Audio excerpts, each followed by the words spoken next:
हमारे खास प्रोग्राम क्या कहते हैं नरेंद्र मोदी में आज आपको सुनवाएंगे पीएम मोदी का वो ऐतिहासिक भाषण जो उन्होंने 25 मार्च 2023 को चिकबल्लापुर कर्नाटक में दिया।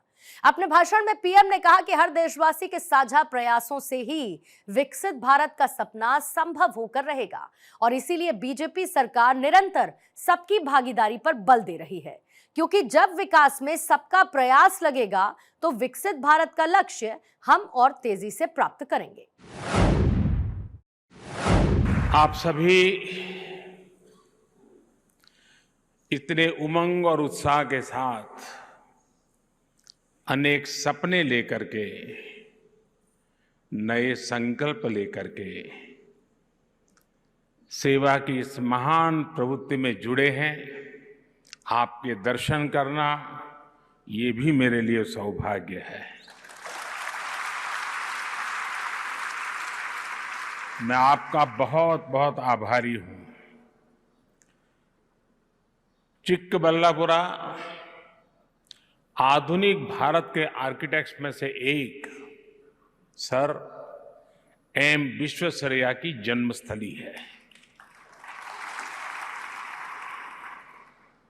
अभी मुझे सर विश्वेश्वरैया की समाधि पर पुष्पांजलि का और उनके म्यूजियम पर जाने का सौभाग्य मिला।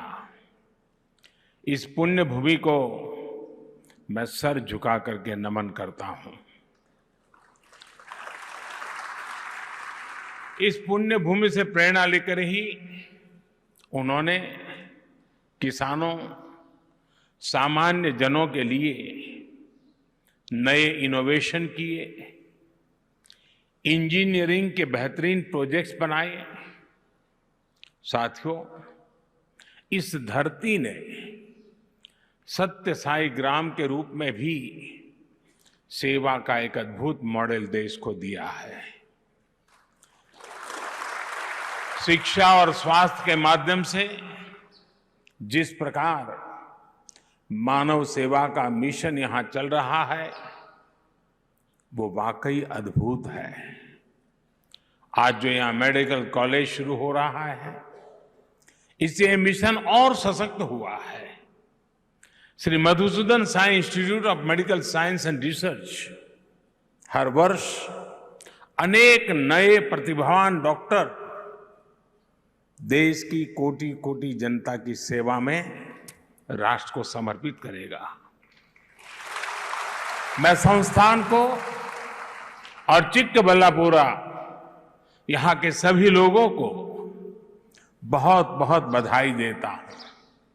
भाई और बहनों, आजादी के अमृत महोत्सव में देश ने विकसित होने का संकल्प लिया है। कई बार लोग पूछते हैं कि भारत इतने कम समय में, क्योंकि मैंने कहा है 2047 जब आजादी के 100 साल होंगे, तो लोग पूछते हैं कि इतने कम समय में भारत विकसित कैसे बनेगा। इतनी चुनौतियां हैं, इतना काम है, इतने काम कम समय में पूरा कैसे होगा। इस सवाल का एक ही जवाब है, सशक्त जवाब है, संकल्प से भरा जवाब है, सिद्धियां प्राप्त होने की ताकत वाला जवाब है, और वो जवाब है सबका प्रयास।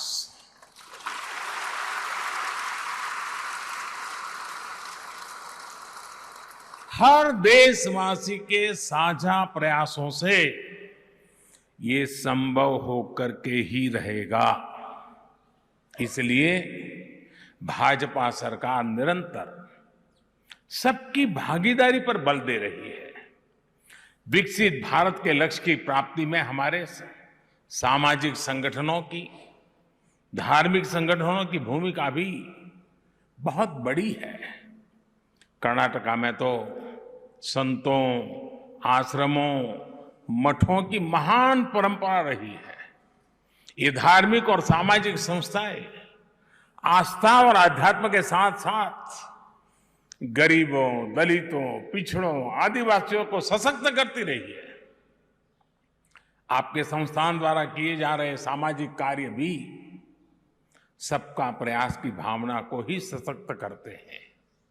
साथियों, मैं देख रहा था, श्री सत्य साई यूनिवर्सिटी का ध्येय वाक्य है योगः कर्मसु कौशलम, अर्थात कर्मों में कुशलता ही योग है। बीते 9 वर्षों में भारत में भी स्वास्थ्य सेवाओं को लेकर बहुत ईमानदारी से, बहुत कुशलता से कार्य करने का प्रयास किया गया है। देश में मेडिकल एजुकेशन से जुड़े अनेक रिफॉर्म्स किए गए हैं। इसे सरकार के साथ साथ जो दूसरे संगठन हैं, उनके लिए भी अस्पताल और मेडिकल कॉलेज खोलना अब आसान हो गया है। सरकार हो, प्राइवेट सेक्टर हो, सामाजिक सेक्टर हो, सांस्कृतिक गतिविधि हो, सभी के प्रयासों का परिणाम आज दिख रहा है। साल 2014 में हमारे देश में 380 से भी कम मेडिकल कॉलेज थे, लेस देन 380। आज देश में मेडिकल कॉलेजों की संख्या बढ़कर के 650 से भी अधिक हो गई है। इनमें से 40 मेडिकल कॉलेज एस्पिरेशनल डिस्ट्रिक्ट्स में बने हैं, जो जिले विकास के हर पहलू में पीछे थे, वहां पर मेडिकल कॉलेज बने हैं। साथियों, पिछले 9 वर्षों में देश में मेडिकल सीटों की संख्या लगभग दोगुनी हो चुकी है। आजादी के 75 वर्षों में जितने डॉक्टर देश में बने, उतने डॉक्टर अगले 10 साल में बनने जा रहे हैं। ये जो काम देश में हो रहा है, उसका लाभ कर्नाटका को भी मिल रहा है। कर्नाटका में आज लगभग 70 मेडिकल कॉलेज है। डबल इंजन सरकार के प्रयासों से जो मेडिकल कॉलेज बीते वर्षों में बने हैं, उनमें से एक यहां चिकबल्लापुरा में भी बना है। इस वर्ष की केंद्र सरकार के बजट में तो हमने 150 नर्सिंग संस्थान बनाने की भी घोषणा की है। इससे नर्सिंग के क्षेत्र में भी युवाओं के लिए बहुत अवसर बनने वाले हैं। साथियों, आज जब मैं आपके बीच आया हूं, तो भारत के मेडिकल प्रोफेशन के सामने रही एक चुनौती का भी जिक्र जरूर करना चाहूंगा। इस चुनौती की वजह से गांव के, गरीब के, पिछड़े समाज के युवाओं के लिए डॉक्टर बनना बहुत मुश्किल था। अपने राजनीतिक स्वार्थ के लिए, वोट बैंक के लिए कुछ दलों ने भाषाओं का खेल खेला, लेकिन सही मायने में भाषा को बल देने के लिए जितना होना चाहिए था उतना नहीं हुआ। कन्नड़ा तो इतनी समृद्ध भाषा है, देश का गौरव बढ़ाने वाली भाषा है। कन्नड़ा में भी मेडिकल की, इंजीनियरिंग की, टेक्नोलॉजी की पढ़ाई हो, इसके पहले की सरकारों ने कदम नहीं उठाए। ये राजनीतिक दल नहीं चाहते थे कि गांव, गरीब, दलित, पिछड़े परिवार को बेटे बेटी भी डॉक्टर, इंजीनियर बन सके। गरीबों के हित में काम करने वाली हमारी सरकार ने कन्नड़ा सहित सभी भारतीय भाषाओं में मेडिकल की पढ़ाई का विकल्प दिया है। भाइयों और बहनों, लंबे समय तक देश में ऐसी राजनीति चली है जहां गरीबों को सिर्फ वोट बैंक समझा गया, जबकि भाजपा सरकार ने गरीब की सेवा को अपना सर्वोच्च कर्तव्य माना है। हमने गरीब और मिडिल क्लास के आरोग्य को प्राथमिकता दी है। हमने देश में सस्ती दवाओं की दुकानें, जन औषधि केंद्र खोले हैं। आज देश में लगभग 10,000 जन औषधि केंद्र हैं, जिसमें से 1,000 से ज्यादा हमारे ये कर्नाटका में ही है। इन केंद्रों की वजह से कर्नाटका के गरीबों के हजारों करोड़ रुपए दवाओं पर खर्च होने से बचे हैं। साथियों, मैं आपको वो पुराने दिन भी याद कराने को कहूंगा जब गरीब इलाज के लिए अस्पताल जाने की हिम्मत नहीं कर पाता था। भाजपा सरकार ने गरीब की इस चिंता को समझा, उसका समाधान किया। आज आयुष्मान भारत योजना ने गरीब परिवार के लिए अच्छे अस्पतालों के दरवाजे खोल दिए हैं। भाजपा सरकार ने गरीब को 5 लाख रुपए तक का मुफ्त इलाज करने की गारंटी दी है। कर्नाटका के भी लाखों लोगों को इस योजना का लाभ हुआ है। साथियों, पहले हार्ट सर्जरी हो, नी रिप्लेसमेंट हो, डायलिसिस हो, ये सब भी बहुत महंगा होता था। गरीबों की सरकार ने, भाजपा की सरकार ने इनको भी सस्ता कर दिया है।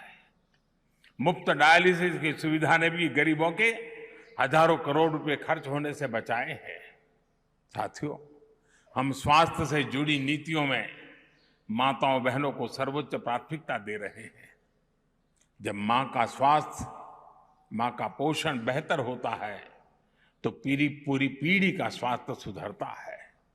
इसलिए चाहे शौचालय बनाने की योजना हो, मुफ्त गैस कनेक्शन की योजना हो, हर घर तक नल से जल पहुंचाने की योजना हो, मुफ्त सैनिटरी पैड्स देने की योजना हो, या पौष्टिक खाने के लिए सीधे बैंक में पैसे भेजना हो, ये सब माताओं बहनों के स्वास्थ्य को ध्यान में रखते हुए किया जा रहा है।